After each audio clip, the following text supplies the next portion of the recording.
So thank you very much for having me. I am delighted to have the chance to speak at Digitalzone and reach to so many of you today. Today, I want to speak about the top e-commerce do's and don'ts to grow your online shop. Thankfully, in the last year or so, I have seen many more businesses embrace e-commerce in ways that they hadn't yet leveraged until then, right? But realistically, organic search is the bigger traffic driver to online stores, even well-known ones after direct, right? So even online stores like Amazon, eBay, Etsy, Best Buy, Target, Home Depot, even the big ones, really big ones, they have non-trivial traffic coming from organic search. And of course, organic search is also a huge opportunity, a very important channel to make sure that is as optimized as possible right from the beginning, right? And realistically, the biggest e-commerce platforms, they now acknowledge this importance, right? And unfortunately, in the past, we had seen how platforms like Shopify, unfortunately, they didn't allow SEOs or web managers, in any case, to do certain type of configurations, that they didn't give all the flexibility that was needed. However, we are seeing how in the latest months, this is again changing, and they're providing many more features, many more functionalities to facilitate this type of support of additional configurations that we need to do in order to make sure that online shops are as optimized as possible, right? Realistically, though, it's true that because of the nature of online stores, we also see certain characteristics that it's natural that will make the optimization for organic search a little bit more challenging, right? So the high number of pages due to products volume, complex categorization, heterogeneous categorizations, categories, subcategory, facets of every type that we can think of, a constant URLs changing status, also to the dynamic inventory that online shops can have, and same product information than other websites. Unfortunately, that's the real nature of many stores, right? The products that they're offering are not 100% unique of that particular retailer, right?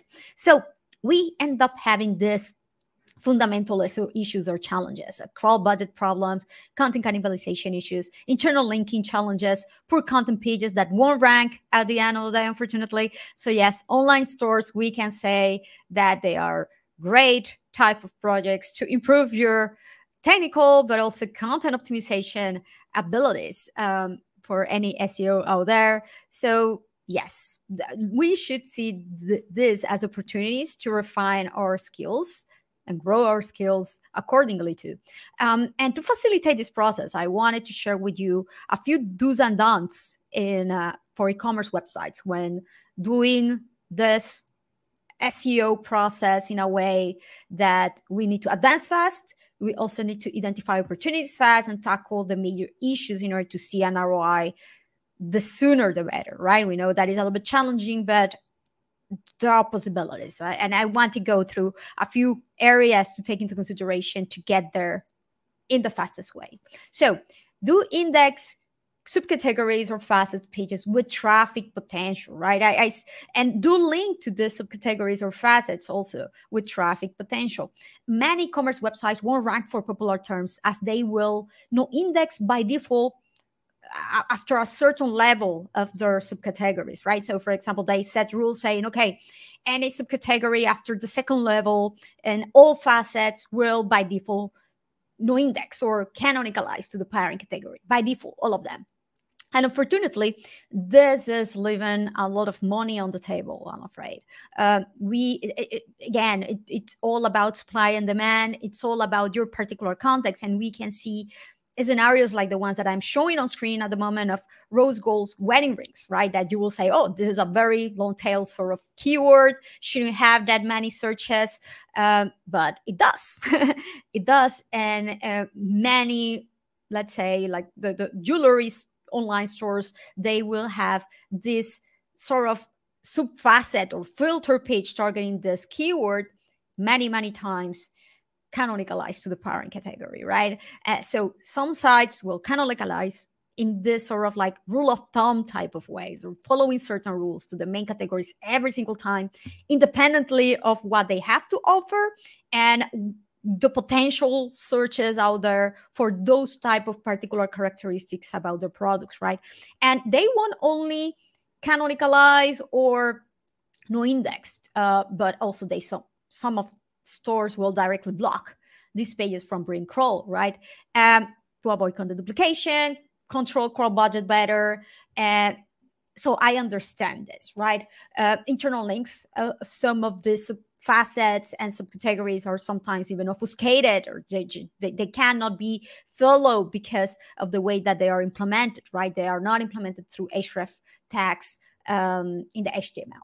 So yes, indeed, the issue here is that many of the subcategories and facets can connect with popular searches with high commercial intent. So even if we think of long tail keywords, that they will tend to have lower search volume, the reality is that we have terms like wireless noise canceling headphones, more than 8,000 searches per month, or Bose noise canceling headphones, more than 40,000 searches per month. So even with more search volume, that many top of the funnel queries, very informational queries, right? So yes, these are the type of queries that we will end up targeting with subcategories or facets, right? So if your subcategories or facets don't rank because they are no indexed or canonicalized to the parent categories, your product pages will do it sometimes instead, but worse, in a worse position, because these pages will tend to not have as the same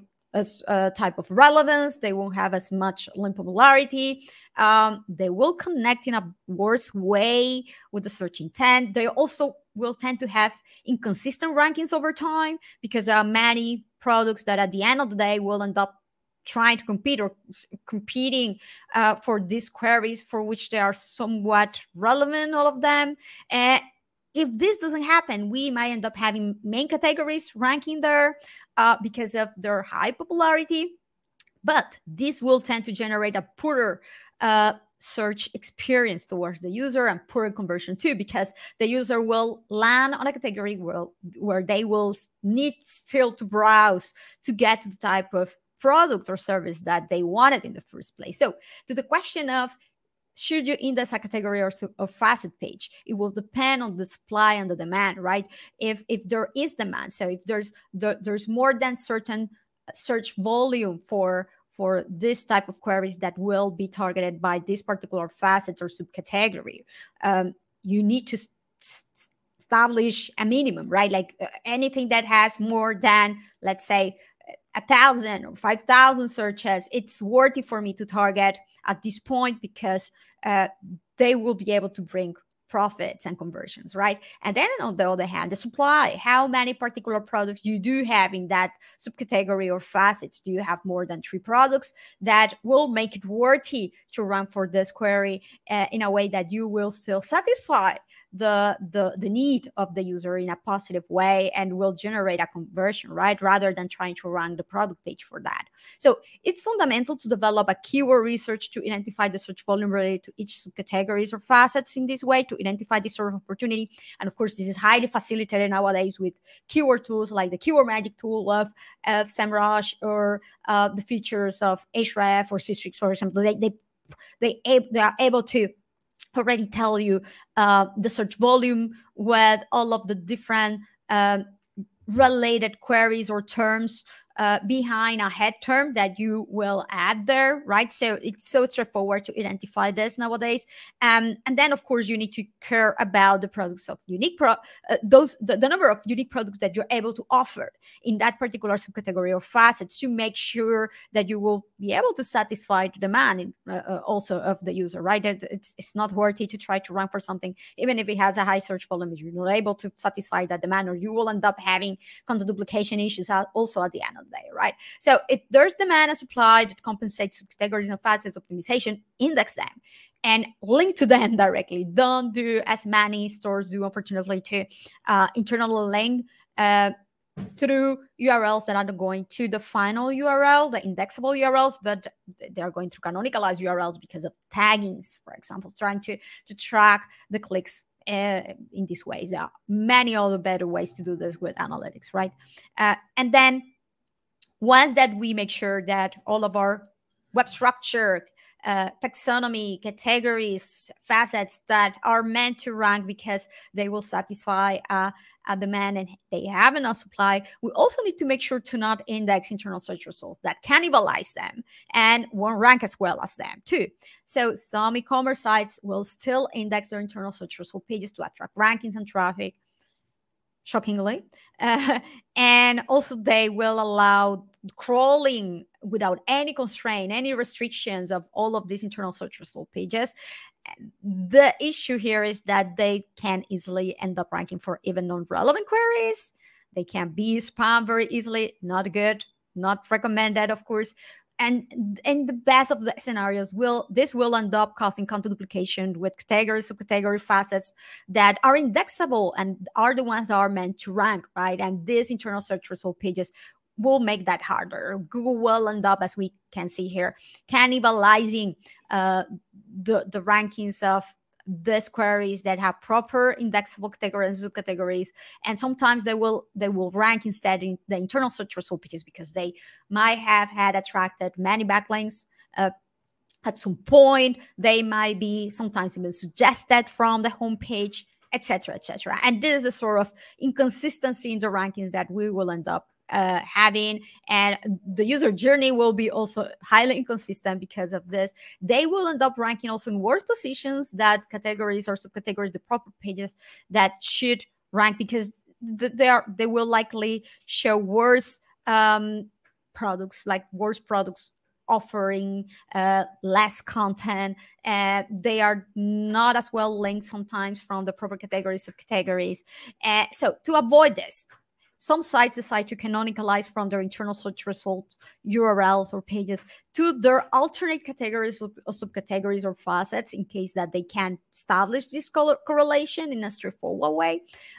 Although realistically, because at the end of the day, canonical tags are hints for Google. They are not directives. The best way to deal with it is to refer the user directly to the real meant to be ranked indexable category or subcategory or facet page where you want to drive the user journey, right? By 301 redirecting these internal search results to the relevant categories, subcategories, and facets pages.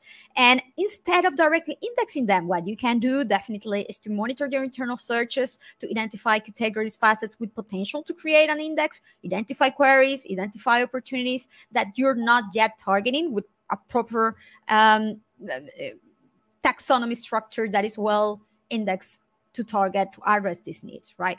And after doing this, you will end up also having this other challenge that is having categories, subcategories, or facets with very little content, unique commercial content that is meant to rank. And this is why also somehow the combination of these issues that why you end up having non-relevant product pages or non-relevant subcategories, very related ones or similar ones, or even internal search results being ranked instead, right? Because you don't feature enough meaningful, unique commercial content in your proper categories, right? So as we saw before, subcategories, categories, facets connect with some of the most important searches, commercial searches.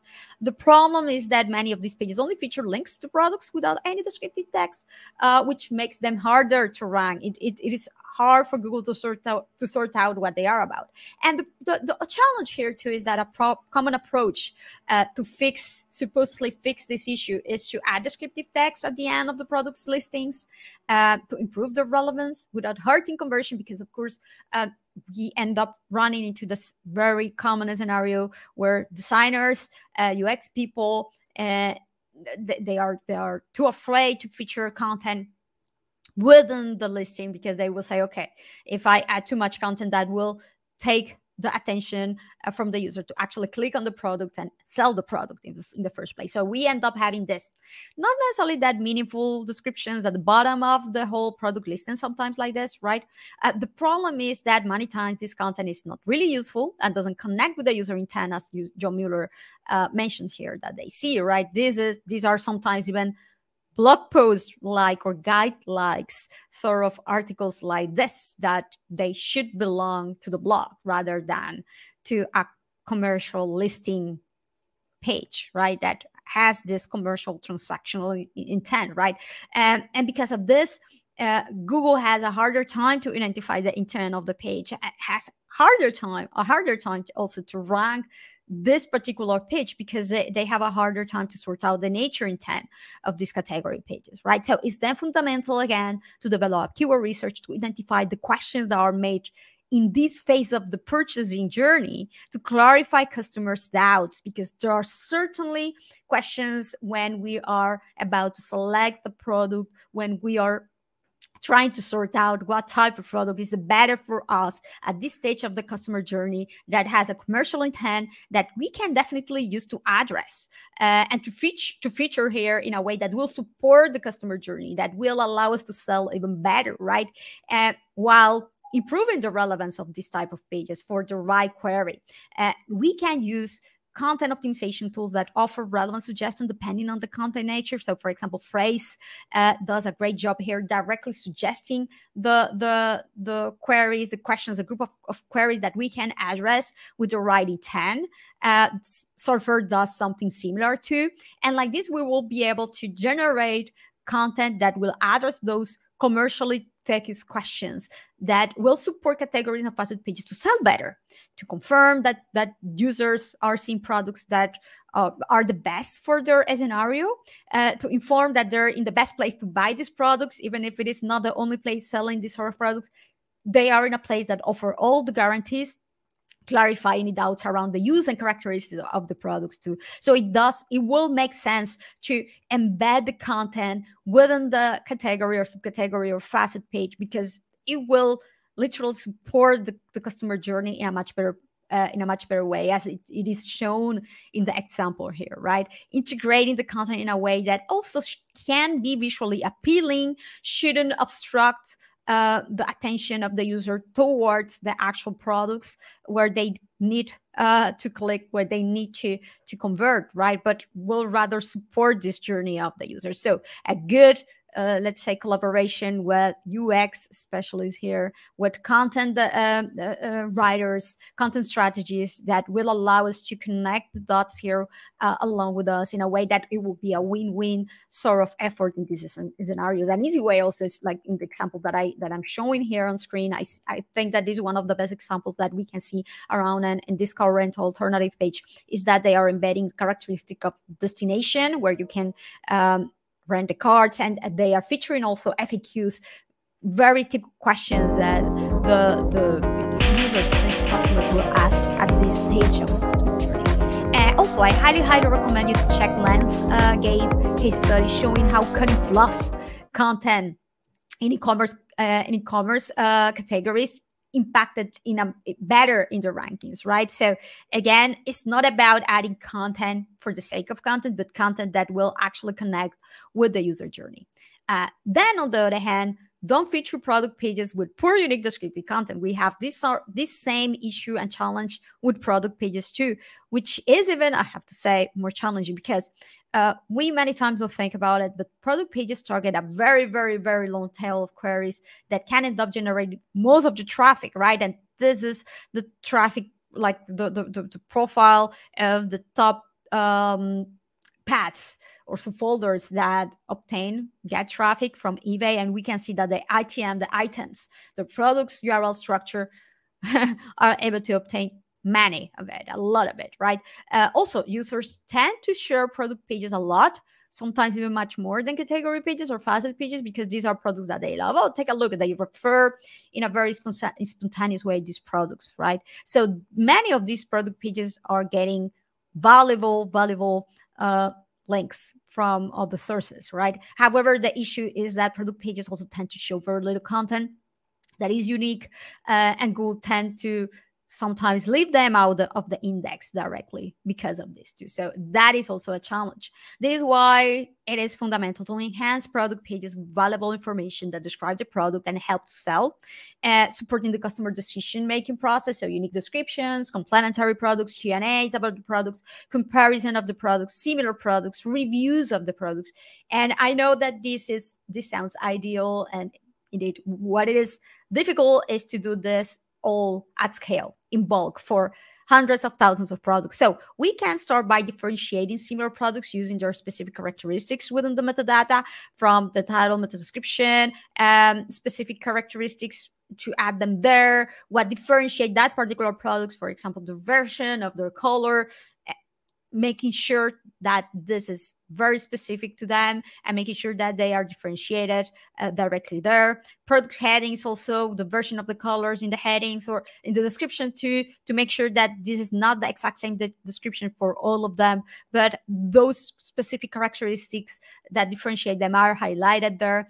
And for this, we can leverage this new wave of content tools like neural text, phrase, or copy AI that will generate, or they will have this particular features to generate product descriptions at scale, leveraging a little bit of AI here to automatically generate relevant content that will describe this particular product, right? What it is important here is to always have human validation. Of course, we cannot expect to just generate this scale by providing a single input without any sort of validation. This is expected to accelerate the process for the human, not to replace a human, of course. So this is very important to take into consideration. However, I have to say that this can highly help to do this at scale. Then, on the other hand, the problems that we might end up having is that if we have many identical, very similar products with a very short lifespan, right? These are products that will come one day and they will go the other and will be unique, that you won't have many of them in stock.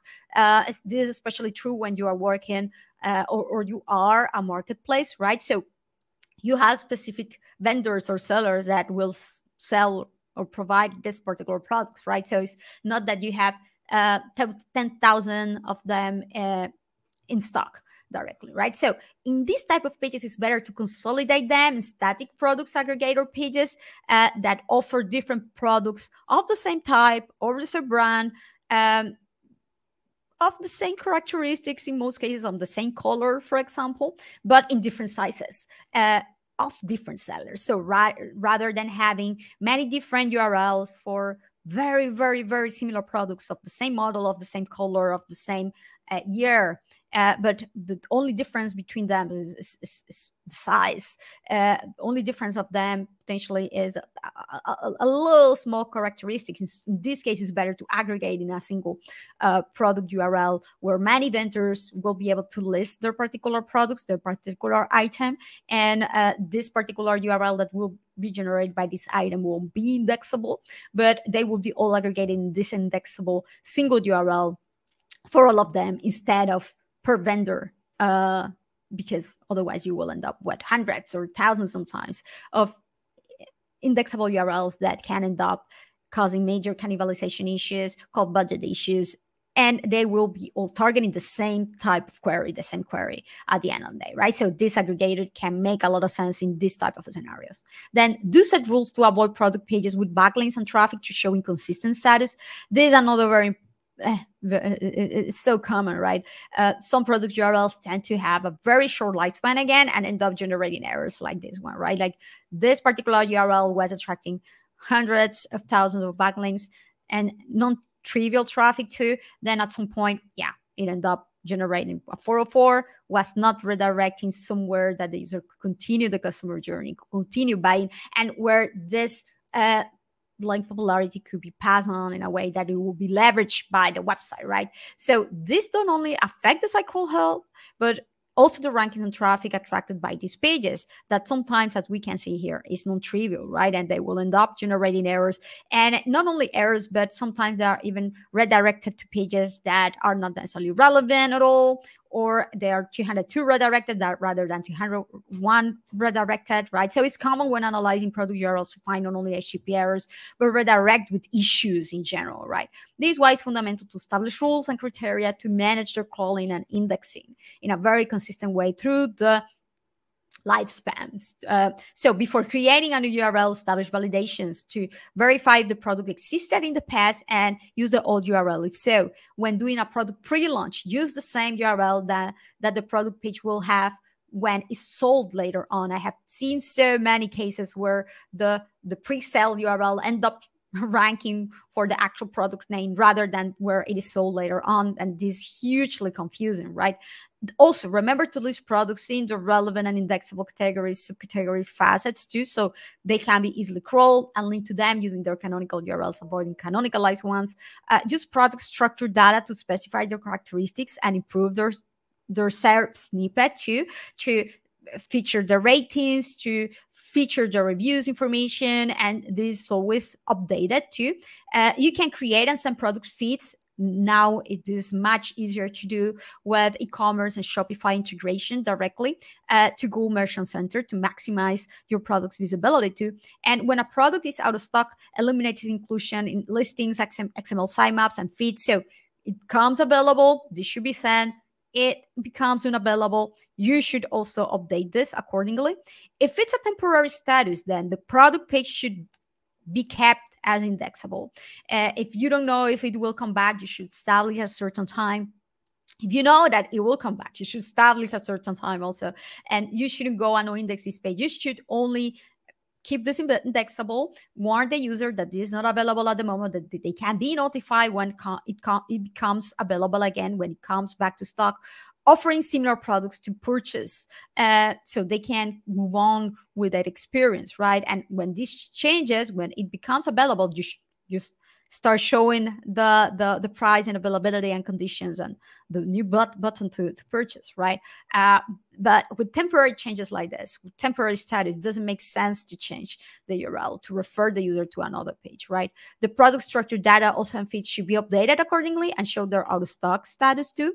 And then on the other hand, if it is a permanent out of stock status, if you know that these pages won't be back on stock, the product has a new version, for example, or it's not available for long, for sure, at all on the website, then you should 201 redirect towards the new URL or towards the parent category if it has completely been removed from the site. If there isn't a new product version, again, as I mentioned here, and it has backlinks, traffic, and rankings, 301 redirect to the category, right? To the category that is the most relevant one, the one that will be able to provide and satisfy the user to continue their journey and provide similar options as the ones that they were looking before. Add a notification explaining to the user so they are not confused of why they are being redirected somewhere else. But don't do this. Don't redirect the user with a 302 redirects or with a combination of 301s or 302s to an empty category page or a category page that has nothing to do with what they were looking for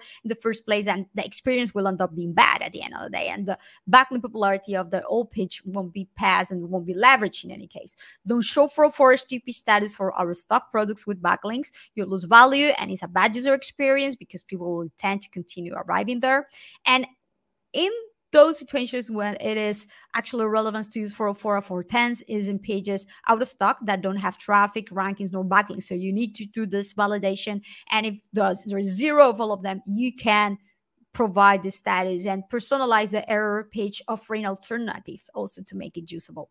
All internal links, search pages, XML sitemaps, and feeds should eliminate these unavailable product URLs too, to be consistent, right? And establishing these rules should be like one of the first things to do when you start working with an online store. And if they exist, you should definitely validate which are them and how they are consistent with all of this configuration, right? So I have created this little flowchart here that can drive you when establishing all of this different status for these pages. What is also important is to be proactive here, and just in case there are still errors or issues happening, set recurring automated crawls to identify still existing issues and solve them too. You can also use, besides SEO crawlers, tools like Little Warden and Content King. There are real-time monitoring systems that will let you know as soon as the status of a certain group of URLs that you established have changed. So if they become 404s, if they are redirected, you are alerted right away, and well, you tackle issues in the minimum possible time, and you can identify additional scenarios that you should be establishing rules for to potentially additional rules than the ones that you have established before. Also, these tools like Content King, for example, they allow you to integrate with your Google Search Console data and Google Analytics data, so you can establish like minimal thresholds of the value of the pages that you will be sending an alert from. So you are not sending alerts first pages that are not necessarily that meaningful or that worthy to be alerted of at the end of the day, right? And then do enable a full web structure, including informational resources to connect with the full user journey. And it is a very common issue that I see in online stores because they are very commercially driven and focused. They think that they don't need guides, they don't need blog posts, they don't need any sort of page that doesn't necessarily connect with a very commercial need of the user.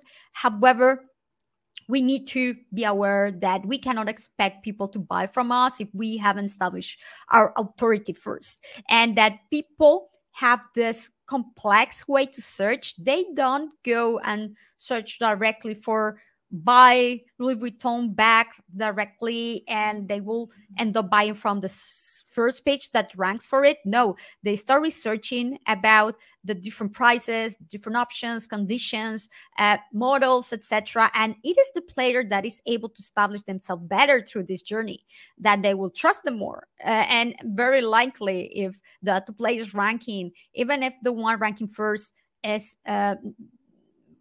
might have or will tend to have better click-through rate because of the first ranking, if the second is a page that they recognize as a brand that they have been able to engage better in the past and have established their trust in the past, they will likely go there directly, right? So brands queries, comparison queries, model comparison, brand hubs, gift card pages, these are fundamental pages to enable that goes beyond the typical categories or subcategories or product pages that we think as fundamentals for online shops, right? But these are also the sort of pages that will connect with the different user journey and user behavior when looking for all sort of products. So for air fryer, for example, that is a very popular product to sell. People will search for recipes, right? Or for the best air fryers to compare functionalities for them, or air fryers for chicken wings. So you may want to establish or to create guides and resources to address these needs and to showcase the different air fryers that you can offer to people that can provide a good solution to solve this particular needs of those users, right? To help, I have created this reference for e-commerce sites to avoid forgetting relevant query types or to overlook them. So beyond the typical product categories, subcategories, etc., you will have promotions, you will have also deals pages for seasonal gift card pages, reviews for products categories and facets and seasons. So for example, best products plus category plus season, or products categories plus season plus tips also that you may want to have. The help, support, and contact pages. It seems trivial and there are many branded searches, but sometimes you are able even to engage the user and show that you care and you provide the support alternatives that they are looking for and connect with them in this other type of way, right? So I have created this resource that you can use and a cheat sheet that you can copy paste, providing also examples with very well-known online stores, so you can directly go and take a look at how they have established and created this type of pages. So it's much more straightforward for you to go and share this with the decision makers, to share this with the developers or the copywriters that are supporting you and the implementations to show how they should be implemented, right? And if you think that this is way too much work, it might be, realistically, let's be real. You can follow an agile approach by running SEO tests with tools to assess the impact before a full release in every single category, right? So you can use tools like SEO testing, or split signals that will allow you to run A/B tests, for example, across two major categories, where you can assess what happens when you implement many of these efforts, many of these implementations, and the impact over time. And so you can compare and see and evaluate and show the value of doing this, rather than having to implement and invest all of these resources for all of the categories right from scratch, right? Will make it harder to get buy-in from. You can also create your own SEO A/B test for free, right? So here Chris Green show and the last Right on SEO, amazing presentation here, how you can leverage Cool Tag Manager to do it for yourself in case you don't want to leverage external tools. So it is possible. It is just, let's say, the approach that you take on tackling these issues. So you show the word, you show the value, you validate and check which scenario is actually meaningful for you to start to maximize the impact from all of this effort that should be an investment. And by following all of this is that you will minimize all of the most common issues, and you will maximize the profit that you are looking to obtain at the end of the day from a commercial impact, from a conversion perspective in your online store. So thank you very much. I hope that I have addressed many of the questions or doubts that you may have when you are optimizing your online stores, and providing you tips and options and alternatives to implement this in a way that is feasible. Because we all know sometimes best practices, but sometimes it's hard to identify opportunities, a way to tackle it in a way, or ways that are actually like feasible, consistent, and straightforward to follow. So thank you for the opportunity. Thank you so much for our side too. It was a very nice presentation, especially for the after pandemic, I guess. So we already have 3 questions, but if any of our attendees would like some questions, you can just type it in the Q&A session in the right-hand side, as you can see. So we already have 3 questions, Aleyda. So I can read for you if you like, or you can already see. Maybe we can start with the one. Do you have any favorite Chrome extensions to make your SEO analysis better and easier? You have some favorite ones? I think it's some kind of general question, but not specifically about e-commerce SEO. So extensions, Chrome extensions to do what in particular? To assess what? I'm seeing a little bit here the question, I think, in the Q&A. So maybe we can continue with another question. It's from Samet. Hi, Aleyda. Should the unavailable after meta tag be used in out-of-stock categories? He asked. So out-of-stock categories, the same logic that we follow for product pages can be followed too. So for example, if you are not sure if these products will become available in a week or so, this should be kept as indexable, but you should refer to all the subcategories or other facets that are very, very similar. Of course, it's important to make sure to not necessarily refer the user there and to continue linking to them in a very prominent way. Otherwise, they will go. You will be referring to a place where they won't be able to buy anyway. So you need to be relevant on this. But on the other hand, it is important that if you're not sure, if you're sure that the product will be available in 3 weeks or a month or 2 months, you don't index it, right? Or you don't show a 404 or a 410, because it is still relevant for you to keep it as indexable. Just make sure to stop endorsing it on one hand, and then on the other hand, if for some reason the user ends up landing there, well, they will have an option to continue browsing with all the similar categories or subcategories of products. Yeah, I think it's a very nice answer. And also very interesting questions, and I think it's also wondered by many people. Is indexing some internal search result pages or filter pages a good idea? These pages do not have any certain categories, and these keywords have high search volume. For example, Asus laptop with i7 processor. Yes. So this is a great question. The thing is, like, I see many stores who end up indexing their internal search results because they don't have a proper category or subcategory, right? So it makes sense for them. Ideally, I will say that if you see that you need to leverage internal search results because you don't have a proper category, subcategory, or facet, go and create them. Go and enable them, because even if it is new, right, a new subcategory or facet page will be able to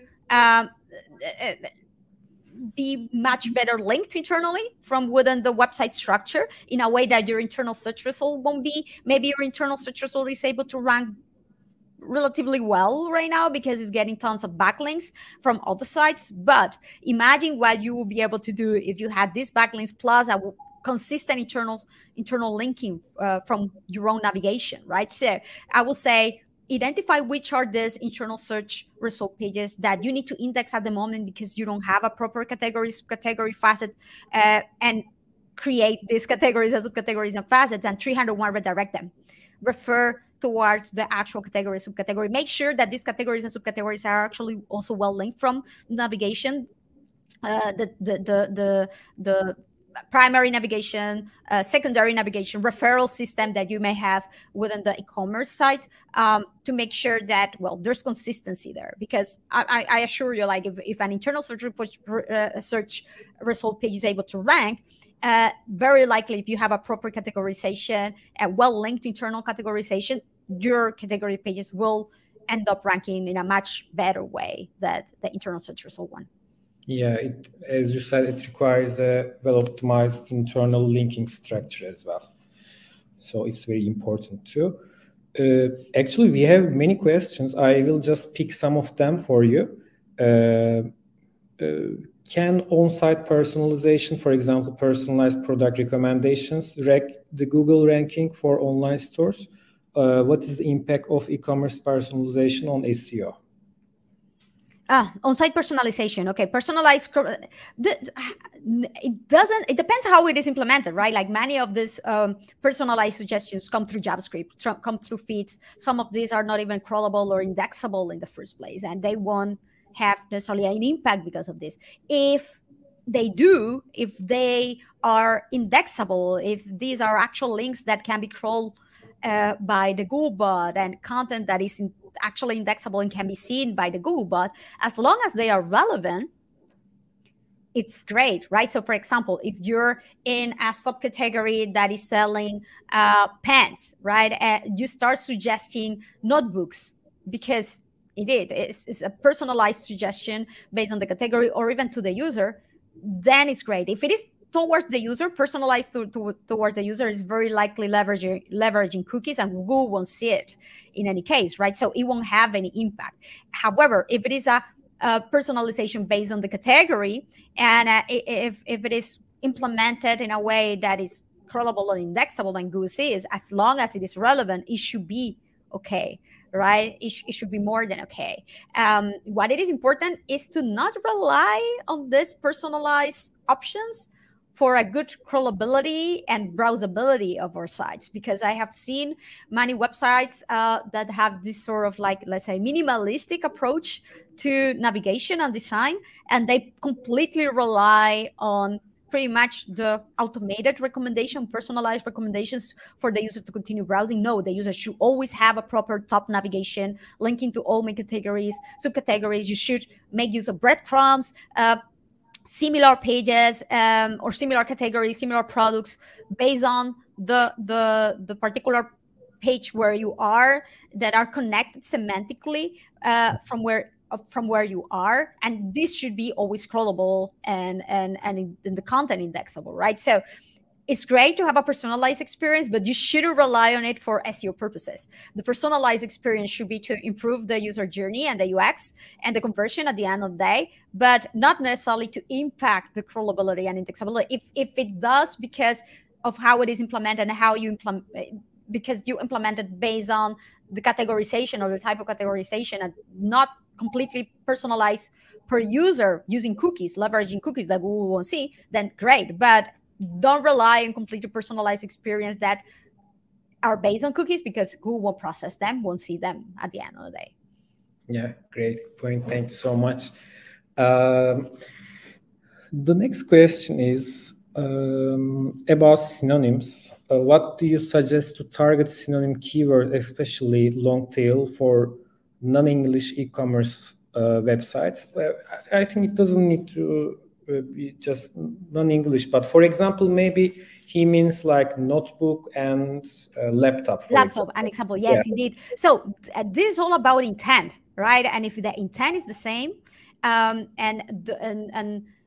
the supply that you have for this query is the same, it doesn't make sense to create 2 different categories for that, or 2 different facets for that. So imagine, oh, you see that notebooks have 1 million searches and laptops has another 1 million searches. Which one do you choose? It's difficult. It's very split, right? Realistically, if you end up enabling these 2 categories, the products that you will offer in the 2 of them will be the same. It doesn't make sense, right? So is the supply is the same, is the offer that you have for them is the same, the intent is likely the same, the meaning is the same at the end of the day. So the best way for you to address this sort of synonym queries is to offer a single category and make sure that this category is well optimized, is balanced to rank for both terms. You should be creative here, and this is the fine line, let's say, where we need to work with great copywriters, so you can craft titles, description, headings that are not spammy, that are descriptive, that are playful and creative in the way that they use the terms that are actually used by the user here, by the potential customer, in a way that actually makes sense, right? So it's not about repeating a notebook and laptop in a way that doesn't make sense, or one or the other. Which one? You can definitely balance them both for Google to understand that this page is actually relevant for them both, and that is not also spammy for the user. It should be descriptive and attractive for the user, reassuring that they are in the right place for these sort of products at the end of the day. Yeah, great. Thank you so much. By the way, actually, we finished the time, but if you have some extra time, we can have 3 or 4 questions if you like, if you have time. But if you don't have time, we can just finish it and we can take the questions personally on Twitter for you if you like. Yes, of course. I have a question. I have time for one more question, and then if you still have doubts, I am definitely available in Twitter. I see that one of the questions is also too about links for the resources. You have the deck here, publish, share through the system, right, for the audience, so they can see all of the resources that I mentioned. They have the links at the bottom of the slides. Yeah. Okay, we are going to share. So, okay, one last question, let's say. Is it a good idea to avoid redirecting a product page to a category page if it is permanently out of stock, which still receives organic traffic, as Google still ranks that product page? It's the first part of the question, and continues like this. If that page is redirected to the category page, that product will be de-indexed eventually and lose the traffic. So yes, should we still redirect it to category page? Indeed. I mean, it will eventually be the index in any. I mean, first, this is a permanent status, right? This product is not offered anymore on the website. You won't be able to sell it anymore. So you don't want to keep that page index, because if you still rank for it, for the name of that product, the user won't be able to buy it in any case, right? So, and the experience will be likely bad, right? And you know that you won't have the product in the future in any case. So the best way to address it will be to whether 301 redirect the product page to a very similar product, or a new version of the product, or a new model of the product, while alerting the user, a little banner saying, hey, this is the new model of what you were looking. The problem with this approach is that you can end up having many new models every year or every 6 months, for example. So you will end up having this URL chain after a while that can go out of hand very easily. So that is why the most straightforward approach, like, we need to always find a balance, right, of better user experience and search experience and crawl experience too. So a good balance approach here will be to, yes, 301 redirect to the category page, while alerting the user that the product that they were looking for is not sold anymore. But now you can see in this category all the products of the very same type or very similar that are sold and can solve the issue that they had, right? So it's true that the old page will be the index. Yes, eventually, of course, you are not selling it in any case. And I understand that it's a permanent status. So you shouldn't care about anymore, because you won't sell it for good at all in the future. And you will be referring a category that is supposed to be very relevant, very similar in nature right? So it's true that the category pages won't be able to rank for the very specific product names that you had before, but at least you are able, and shouldn't in the first place, because you're not selling the product in any way, right? So let's think about that again. But at least like that, you refer the user, you refer the former backlink popularity that the former page used to have to help and leverage it to a category page that is still relevant, and this link popularity can be passed to the other product pages that are available and are still relevant for many of the same queries, right? So yes, so I think that there is a fine line here, there is a balance here, there's always a trade-off, but I do believe that this approach for long-term out of stocks or permanent out of stocks is a good option. It tends to be the best, a more manageable option to do at scale, to avoid having like multiple redirects from one model, new product model to another, right? In any case, if you have a new product model, it is going to be likely featured at the start of that category page, because yes, you will tend to have all the products of the same time listed there in any case. Yeah. Thank you so much for detailed answers. So we still have many questions, but unfortunately we are run out of time. So if you have other questions, I think you can write in Twitter to Aleyda. It's always very nice to see you in Digitalzone, and thanks for being with us again after many years.